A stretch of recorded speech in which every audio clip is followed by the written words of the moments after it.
ஒரு 4 நிமிஷம் உன்னை பார்க்காம நீ பார்க்காம ஏனாடி நரம்பு சுருங்கி போனேனே நான் போனேனே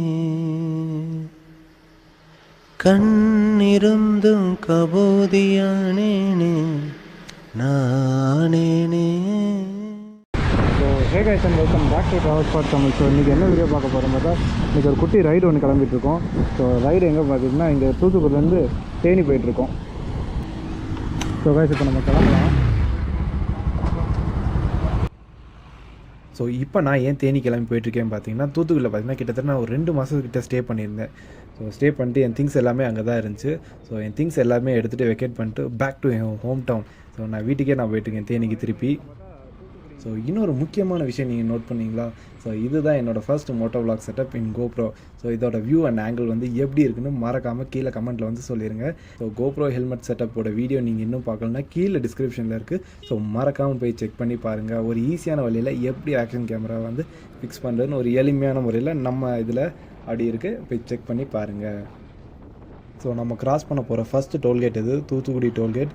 அண்ட் அது மட்டும் இல்லை, இன்றைக்கி பார்த்திங்கன்னா 4 டோல்கேட் கிட்டத்தட்ட நம்ம கடந்து போனோம். அதில் வந்து 3 டோல்கேட் வேலை செய்யும். ஒரு டோல்கேட் வந்து கெட்டிக்கிட்டே இருக்காங்க, இன்னும் வருஷம் ஆனாலும் கெட்டிக்கிட்டே இருப்பாங்க. அது அவங்க பார்த்து கெட்டிக்கிட்டே இருக்கட்டும். அண்ட் ஃபஸ்ட்டு டோல்கேட் பார்த்திங்கன்னா தூத்துக்குடியோட டோல்கேட். அண்ட் ரெண்டாவது பார்த்திங்கன்னா மதுரை. ஸோ அதுக்கடுத்து நேராக போயிட்டு லெஃப்ட் எடுத்திங்கன்னா திண்டுக்கல்லோட டோல் வரும். ஸோ அதுக்கடுத்து நேராக போயிட்டு பழையோட ரைட் எடுத்து ஒரு லெஃப்ட் எடுத்திங்கன்னா அடுத்து வாட்ஸ்அப் தேனி. ஸோ தேனியோட டோல்கேட் வரும். ஸோ கிட்டத்தட்ட பார்த்திங்கன்னா இன்றைக்கி நம்ம வந்து 4 டோல் கடந்து போகிறோம். ஸோ இங்கேருந்து தேனிக்கு இன்னும் எவ்வளோ தூரம் இருக்கும் பார்த்தீங்கன்னா அப்ராக்சிமேட்டாக 210 இல்லை 220 கிலோமீட்டர்ஸ் கிட்டத்தட்ட இருக்கும். அண்ட் பரவாயில்ல, ஒரு 3.5 hours இல்லைனா 4 hours பொறுமையாக தான் போவோம். ஏன்னா நைட் நேரம் கண்ணு வேறு தெரிய மாட்டேங்குது வர இந்த ஹெல்மெட்டில். அதுவும் நைட் நேரத்தில் அந்த ரோடு ஃபுல்லாகவே பூச்சி அடிக்கும், கண்டிப்பாக கண்ணு தெரியாது. ஸோ எங்கேயும் காவாயில் நம்ம விட்டுறக்கூடாது பார்த்தீங்களா. ஸோ கேர்ஃபுல்லாக போகணும். அதனால் ரொம்ப வேகமாலாம் போகிறது, முடிஞ்சால் ஸ்லோவாக போய் பத்திரமா போய் வீட்டுக்கு சேர்ந்தால் போதும் எனக்கு. ஸோ ரொம்ப கேர்ஃபுல்லாகவே போய் வீட்டுக்கு சேர்ந்துருவேன். அது மட்டும் இல்லை, பெட்ரோல் பார்த்தீங்கன்னா கிட்டத்தட்ட ஒரு 3 பாயிண்ட் இருக்குது. இது மதுரைக்கு முன்னாடி வரைக்கும் கூட போகாது. அதனால் மதுரைக்கு முன்னாடியே ஏதாச்சும் ஒரு ஃபியூல் ஸ்டேஷனில் பார்த்து பெட்ரோலை ஃபில் பண்ணிடணும். அண்ட் அது மட்டும் இல்லை, அண்ட் மைலேஜ் பார்த்தீங்கன்னா கிட்டத்தட்ட அப்ராக்சிமேட்டாக ஒரு 30லேருந்து 33, 35, 32-35 கிலோ அப்படியே டிஃபர் ஆகி வரும் நம்ம ஓட்டுற ஸ்பீடாக பொறுத்து. இப்போ பார்த்தீங்கன்னா நான் ஒரு கான்ஸ்டண்ட்டாக ஒரு 80 to 90 to 100 அந்த ஸ்பீடுக்குள்ளே மெயின்டைன் பண்ணி ஹைவேஸ் தானே. ஸோ வெளிச்சம் இருக்கும்போது ஓரளவுக்கு ஒரு ஸ்ட்ரெச்சை கவர் பண்ணிடலாம். ஸோ அடுத்து இருட்டில் முடிஞ்ச அளவுக்கு பார்த்துக்கிட்டு அப்படியே உருட்டி வீட்டுக்கு போயிடலான்ட்டு இருக்கேன். ஸோ அதே மாதிரி பார்த்திங்கன்னா கிளைமேட் பார்த்தா வேறு லெவலில் இருக்குது. ஸோ சன் செட் ஆகிற டைம் கிட்டத்தட்ட பார்த்திங்கன்னா 4:30 ஆச்சு. ஸோ அந்தளவுக்கு வெயிலெலாம் பெருசாலாம் இல்லை. ஸோ அதே மாதிரி நேற்று மதுரை போயிருந்தேன். ஸோ அதோட கிளைமேட் பார்த்திங்கன்னா வேறு லெவலில் அங்கே இருந்துச்சு உண்மையிலே. அப்பா சாமி, அப்படியே லைட்டாக மிதமான ஒரு மழையும் இல்லை வெயிலும் இல்லை, ஒரு மீடியமான கண்டிஷனில் வச்சு ஸோ போயிட்டு ரிட்டர்ன் வர வரைக்கும் அப்படியே இருந்துச்சு. தேங்க் காட் கடைசி வரைக்கும் மழை பெய்யவே இல்லை. வேறு மழை பெஞ்சிருந்தாலும் அதுக்கேற்ற காஸ்டியூம்லாம் தான் போயிருந்தோம். மதுரைக்கு ஏன் போயிருந்தேன் பார்த்தீங்கன்னா ஹெல்மெட் வாங்க போயிருந்தேன்.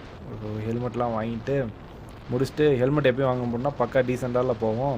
நான் என்ன பண்ணிட்டோம், பெருசாலாம் இல்லாமல் வெறும் ட்ராக்கையும் ஒரு பழைய டிஷர்ட்டே எடுத்து போட்டு போயிட்டேன். எப்படியும் மழை வரும் நனைஞ்சிரும் அப்படின்ட்டு. பார்த்தா மழையும் வரல, ஒன்றும் வரல. அவன் கடையில் போய் நின்னா அவன் மேலே எங்கேயும் ஒரு பார்வை பார்த்தான். சரி காசை கொடுத்து டக்குன்னு ஹெல்மெட்டை வாங்கிட்டு அங்கேருந்து பறக்காசு அப்படின்னு பறந்து டெக்கத்லான் போனோம். ஸோ டெக்கத்லான் போயிட்டு ஸோ ரெயின் கவர் இருக்குல்ல, ஸோ லக்கேஜ் கவர் வாங்கிட்டு வரலாம் பார்த்தா அங்கேயும் நம்ம டிசைன் வேலை செஞ்சுருக்கேன். அங்கேயும் பார்த்தீங்கன்னா நம்ம லக்கேஜ் கவர் இல்லை. ஸோ ஸ்டாக் வந்து தீர்ந்துருச்சான். ஸோ ஆன்லைன் ஆர்டர் பண்ண சொன்னாங்க. ஓகே ரைட் அப்படின்னு அங்கேருந்து அப்படியே கிளம்பி நேற்று தூத்துக்குடி வந்து ஸோ தூத்துக்குடிலேருந்து திருப்பி இன்றைக்கி நான் தேனி போயிட்டுருக்கேன். ஸோ அதே மாதிரி பார்த்திங்கன்னா நான் வண்டிக்கு வந்து ஹேண்டில் பார் வந்து சேஞ்ச் பண்ணிட்டேன். ஸோ வந்து ஸ்டாக் இது வந்து எனக்கு அந்தளவுக்கு வந்து கான்ஃபிடென்ட்டே இல்லை. நான் முன்னாடியே சொல்லிட்டு தான் இருந்தேன். ஸோ கொடைக்கானல் அந்த சீரீஸ் இருக்கும்போது என்னென்ன சொன்னேன்னா, ஸோ எங்கேயோ ஆஃப் ரோடிங் ஏதோ போகும்போது இந்த லெஃப்ட் சைட் ஹேண்டில் பார் வந்து கலந்து வர மாதிரியே ஒரு ஃபீலிங்காக இருக்குது அப்படின்னு சொல்லிட்டு இருந்தேன். ஒரு 2 days கழிச்சு பார்த்திங்கன்னா உண்மையிலே கலந்து வந்துருச்சு. அந்த ஸ்க்ரூ ஃபுல்லாகவே லூஸ் ஆகிடுச்சு. திருப்பி எல்என்கே வச்சு அதை ஃபுல்லாக அப்படியே டைட் பண்ணி அப்படியே மேனேஜ் பண்ணிகிட்டே இருந்தேன். அது இருந்தாலும் ஒரு கான்ஃபிடென்ஸே இல்லை. ஒரு 100, 120 அப்படி போய் உள்ளே கட் பண்ணி அங்கே போகிறோம்னா அந்த ஒரு போகிறோம் அப்படின்னு ஒரு ஃபீலே, ஒரு பயத்தோடையே போக வேண்டியதாக இருக்குது. சரி அதனால் சரி ஹேண்டில் பார் வந்து சேஞ்ச் பண்ணிடுவோம் அப்படின்னு யோசிச்சுட்டு இருக்கும்போது தான் ஸோ ஒன்று டாமினரா டியூக்கா அப்படின்னு யோசிச்சுட்டு இருக்கும்போது ஃபஸ்ட்டு டாமினர் தான். ஓகே டாமினர் போய் எடுத்துடலாம் அப்படின்னு போய்ட்டு புக்கிங்லாம் பண்ணேன். ஸோ கிட்டத்தட்ட இந்த ஹேண்டில் பார் பார்த்திங்கன்னா ஒரு 2.5 மாதம் கழிச்சு என் கைக்கு வந்திருக்கு. ஸோ 2.5 மாதம் இன்னும் ஆர்டர்லேயே இருந்திருக்கு. சும்மா எதாச்சியாக நான் போய் அந்த ஷோரூமில் போய் கேட்டேன் இருக்கா அப்படின்ட்டு. பார்த்தா இருக்குன்ட்டாங்க. அப்படியே கையோடு அப்படியே பர்ச்சேஸ் பண்ணிட்டு வந்துட்டேன். அண்ட் அதோட வீடியோலாம் நீங்கள் வந்து முன்னாடியே பார்த்துருப்பீங்க. பார்க்கலன்னா கீழே டிஸ்கிரிப்ஷன் லிங்க் இருக்கும். ஸோ அதையும் போய் செக் பண்ணி பாருங்கள் இந்த வீடியோ முடிஞ்ச உடனே. அண்ட் டியூக்கோடு இது ஏன் போடலன்னு சொல்லி கேட்காதீங்க. ஸோ டியூக்கோடு தான் நான் ஆர்டர் பண்ணியிருந்தேன். ஸோ பார்த்தீங்கன்னா கிட்டத்தட்ட ஒரு 390 ஹேண்டில் பார் தான் நான் வந்து புக் பண்ணி வச்சுருந்தேன்.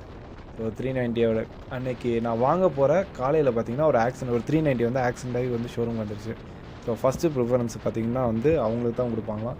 ஸோ நமக்கு கொடுக்க மாட்டாங்க. ஸோ அதனால் அவங்களுக்கு நான் சேஞ்ச் பண்ணிடுறேன் ப்ரோ, உங்களுக்கு நெக்ஸ்ட் ஆர்டர் போட்டு தரேன். நாங்கள் எது இந்த ஹேண்டில் பாருக்கு 2.5 மாதம், அடுத்து இன்னொரு 2.5 மாதமா அப்படின்னு சொல்லிட்டு அப்படியே விட்டேன் நான். சும்மா அப்புறம் தான் எதாச்சியாக போய் பஜாஜில் கேட்டால் அந்த ஏற்கனவே நான் ஆர்டர் பண்ணதில் போயிட்டு நான் எத்தனையோ தடவை கேட்டு சலிச்சிட்டேன். சரி இல்லைங்கிற பதில். அதுக்கடுத்து சும்மா போனேன். சும்மா நானும் கேப்பும் போனேன். அவன் டிசைனாக என்னமோ இல்லை என் டிசைனாக என்னமோ இல்லை குமார் வராத டிசைனாக என்னன்னு தெரில. கரெக்டாக பார்த்தீங்கன்னா ஹேண்டில் பார் கிடச்சிச்சு. அப்படியே கையோடு வாங்கிட்டு வந்து எங்கே மாட்டுறது அப்படின்னு தேடிட்டு இருக்கும்போது தூத்துக்குடியில் ஒரு பெஸ்ட்டான நமக்கு ஒரு கடை கிடச்சிச்சு. ஸோ அந்த கடை எல்லாமே நீங்கள் அந்த வீடியோவிலே பார்த்துங்க. நான் அந்த வீடியோவில் பெருசாக சொல்ல வரல. ஸோ தூத்துக்குடி அந்த சரௌண்டிங் கிட்டே இருந்தீங்கன்னா பெஸ்ட்டாக வேலை பார்க்குறாரு. சூப்பராக இருக்குது, எந்த குறையும் இல்லை. ஃபினிஷிங்லாம் பக்காவாக இருக்குதுன்னு வச்சுங்களேன். ஸோ அந்த கண்ட்ரோலு, அந்த கம்ஃபர்ட்டு சான்ஸே இல்லை, வேறு லெவலில் இருக்குது உண்மையிலே. ஸோ என் நேரமோ என்னமோ தெரில, எனக்கு வந்து இன்றைக்கின்னு பார்த்தா நல்லாயிருக்கு. ஸோ எப்போயுமே இந்த ஹைவேஸ் பார்த்திங்கன்னா செம்ம போரிங்காக இருக்கும், கடுப்பாக இருக்கும். வெறும் காற்று அடிச்சுக்கிட்டே இருக்கும், எதிர்காற்று அடிக்கும். வண்டி பார்த்திங்கன்னா ஃபுல்லாக வாபிள் ஆகும், அங்கிட்டு ரைட்டு லெஃப்ட்டு அப்படி இப்படின்ட்டு. ஸோ அன்றைக்கின்னு பார்த்தா சன் செட் ஆகுது. ஸோ அந்த இடமே பார்த்திங்கன்னா அப்படியே ஒரு பீஸ்ஃபுல்லாக ஆயிடுச்சுன்னு வச்சுக்கோங்களேன். ஸோ அப்படியே பீஸ்ஃபுல்லாக தான் ட்ரைவ் பண்ணிகிட்டு இருந்தேன் இன்றைக்கி. ஸோ அதே மாதிரி இந்த ஹைவேஸில் எனக்கு பிடிக்காத ஒரு விஷயம் என்ன பார்த்திங்கன்னா, ரோடு பார்த்திங்கன்னா பட்டும் கேவலமாக இருக்கும். அங்கங்கே பேச்சஸ் இருக்கும். இந்த வரி குதிரை மாதிரி பரங்கி வச்சா எப்படி இருக்கும், அந்த மாதிரி ரோடு ஃபுல்லாக பரங்கி வச்சுருப்பானுங்க. ஸோ டயர் அப்படி விட்டிங்கன்னு வச்சுக்கோங்க, ஃபுல்லாக அப்படி வாபிள் ஆகும். ஸோ ரொம்ப கேர்ஃபுல்லாக இல்லைன்னா வண்டி கண்டிப்பாக கீழே விட்டுருவோம். ஸோ ரொம்ப கேர்ஃபுல்லாக தான் நம்ம ட்ரைவ் பண்ண அந்த இடத்துல.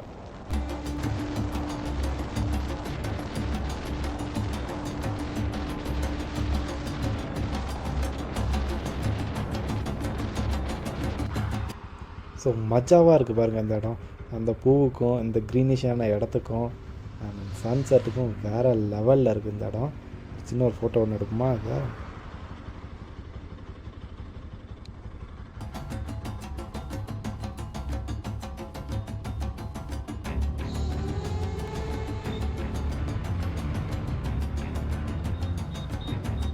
ஸோ கரெக்டாக சொன்ன மாதிரியே மதுரைக்கு ஒரு 40 கிலோமீட்டருக்கு முன்னாடியே வண்டி ரிசர்வ் ஆயிடுச்சு. ஸோ ரிசர்வ் ஆகி 14 கிலோமீட்டர் அப்படியே ஊட்டிக்கிட்டு இருந்தேன். பல்க் வருமானு பார்த்தா இந்தியன் பல்க் இருந்துச்சு.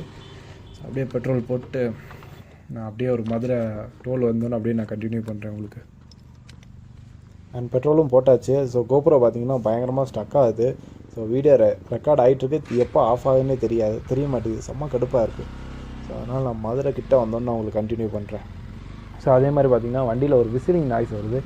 விசிலிங் நாய்ஸ்னால் அந்த ஒன்று வைசர் லூஸாக இருக்குது, இல்லைனா நம்பர் பிளேட் பார்த்திங்கன்னா எனக்கு பயங்கர லூஸாக இருக்குது. நான் ஏற்கனவே ஒரு 2 கல்லை தான் நம்பர் பிளேட்டுக்குள்ளே சொருவி வச்சு அதை டைட்டாக இருக்க மாதிரி ஊரை ஏமாற்றிட்டுருக்கேன். அதனால் அதை போய் பார்க்கணும். ஒன்று இந்த தடவை நம்பர் பிளேட்டை மாற்றிடணும். அண்ட் வைசரில் ஏதாவது துணி வச்சு அடைக்கணும் இந்த தடவை. ஸோ கைஸ் இப்போ பார்த்தீங்கன்னா நம்ம மதுரை டோல் வந்துவிட்டோம். நம்ம கிராஸ் பண்ண போகிற 2வது டோல் பார்த்திங்கன்னா அந்தளவுக்கு ஒன்றும் நீட்டாலாம் இருக்காது. அங்கே டோல் லாஸ்ட் டைம் வந்து சேலம் போகும்போது அந்த டோல் ஃபுல்லாகவே தண்ணியாக இருந்துச்சு. ஸோ தண்ணிக்குள்ளெல்லாம் ஓட்டிகிட்டு போனோம். அந்தளவுக்கு ஒரு கேவலமான ஒரு டோல் தான் இது. என்ன பண்ணுறது?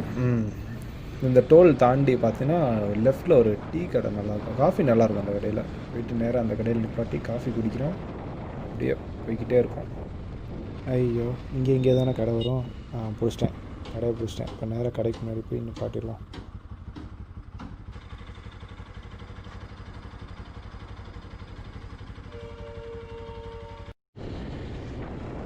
ஸோ கைஸ் இப்போ பார்த்தீங்கன்னா நம்ம மதுரையிலேருந்து உசிலம்பட்டி போகிற பைபாஸில் இருக்கோம்.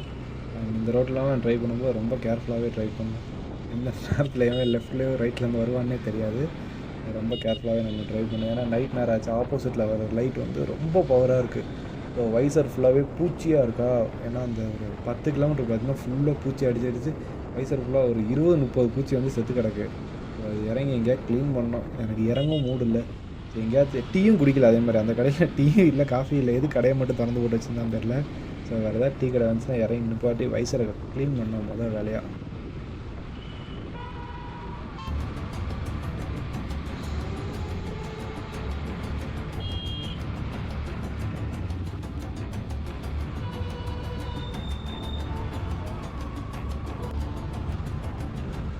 எந்த ஞாபகத்தில் வண்டி ஓட்டிகிட்டு வந்த ஞாபகமே இல்லை. ஸோ மதுரையிலேருந்து உசிலம்பட்டி வந்ததே எனக்கு தெரியவே இல்லை. நான் உசிலம்பட்டி அந்த டவுனுக்கு உள்ளே வரும்போது தான் எனக்கு தெரியுது, ஓஹோ நான் உசிலம்பட்டிக்குள்ளே வந்துட்டோம் அப்படின்ட்டு. அது வரைக்கும் என்ன சிந்தனையில் வண்டி ஓட்டிகிட்டு வரேன்னே தெரில. சரி, இங்கேருந்து அப்படியே மெதுவாக உருட்டிக்கிட்டே போயிடலாம். இதுக்கடுத்து ஆண்டிப்பட்டி கனவா இருக்குது, ஆண்டிப்பட்டி கனவா அப்படின்ட்டு. ஸோ ரயில்வே ட்ராக் அதெல்லாம் பார்த்துட்டு, ஸோ நைட் நேரத்தில் ஒன்றும் தெரியாது, அப்படியே போக வேண்டியதான். ஸோ இப்போ நம்ம எங்கே இருக்கோம் பார்த்தா வைகடாம் பாலத்தில் தான் நிப்பாட்டியிருக்கேன். வைகடாம் இங்கேருந்து அந்த தான் பார்க்குறேன், ஒன்றுமே தெரியல. ஸோ இங்கே நிப்பாட்டினது வேஸ்ட்டு, வெறும் லைட்டு மட்டும் தான் தெரியுது. நான் கூட தண்ணி தெரியுமோ அப்படின்னு நினச்சேன், கலர்ஃபுல்லாக. சரி ஒன்றும் இல்லை. ஸோ இதுக்கடுத்து நான் வந்து பெருசாக ஒன்றும் வ்ளாக் பண்ண போகிறதில்ல. இதுக்கடுத்து நான் அப்படியே ஸ்ட்ரைட்டாக நான் வீட்டுக்கே போயிடுறேன். ஸோ வீட்டுக்கு போயிட்டு நான் உங்களுக்கு வந்து நான் கண்டினியூ பண்ணுறேன். பாய்.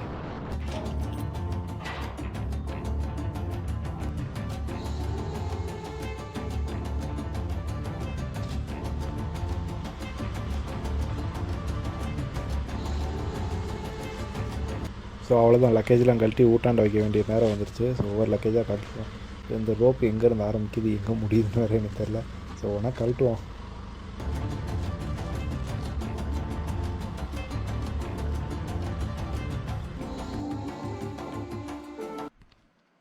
ஸோ கைஸ் அட்லாஸ்ட் வீட்டுக்கு வந்து சேர்ந்துட்டேன். ஸோ செம்ம டயர்டு. மணி பார்த்தீங்களா 8:10 ஆச்சு. செம்ம டயர்டு, அப்பா சாமி.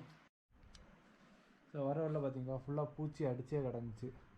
ஃபுல்லாக பூச்சி அடிச்சுக்கிட்டே இருந்துச்சா. விசிபிலிட்டி அந்தளவுக்கு ஒன்றும் நல்லாவே இல்லை. என்ன சும்மா புள்ளியாக ஃபுல்லாக பூச்சி அடிச்சிச்சு. இடையில இருந்துச்சு தண்ணி இருந்துச்சு, எடுத்து ஊற்றி கழுவிடலாம் நினச்சேன். சரி போகுது, இப்போ கழுவி என்ன பண்ண போகிறேன்னு சொல்லிட்டு கழுவவே இல்லை. திங்ஸ் எல்லாத்தையுமே எடுத்து வச்சிட்டேன். ஸோ இன்னைக்கு திங்ஸ் எல்லாத்தையுமே எடுத்து பிரிக்கணும். பிரிச்சுட்டு நிறைய வேலை இருக்குது. அதேமாதிரி கோப்ரோவில் பேசின நிறைய ஃபுட்டேஜ் வந்து காணோம். அது எப்படின்னா பேசிக்கிட்டே இருக்கேன், திடீர்னு எப்போ ஆஃப் ஆச்சுன்னே தெரில. திடீர்னு பார்த்தீங்கன்னா ஆஃப் ஆகி கிடக்கு. ஸோ கடுப்ஸ் ஆஃப் இந்தியா கோப்ரோ. போயிட்டு வெளில போய் சாப்பிட்ணும். சாப்பிட்டு வந்து படுத்துட்டு ஸோ ஃபுட்டேஜ் எல்லாத்தையும் காப்பி பண்ணிட்டு ஃபுல்லாக சார்ஜ் போட்டு நாளைக்கு ரைட்டுக்கு வந்து நம்ம ரெடி ஆகணும். So see you guys. So இதோட இந்த vlog முடிச்சுக்கிறேன். அடுத்த ஒரு சூப்பரான vlogல சந்திப்போம். Until then, signing off from Amar. Bye bye.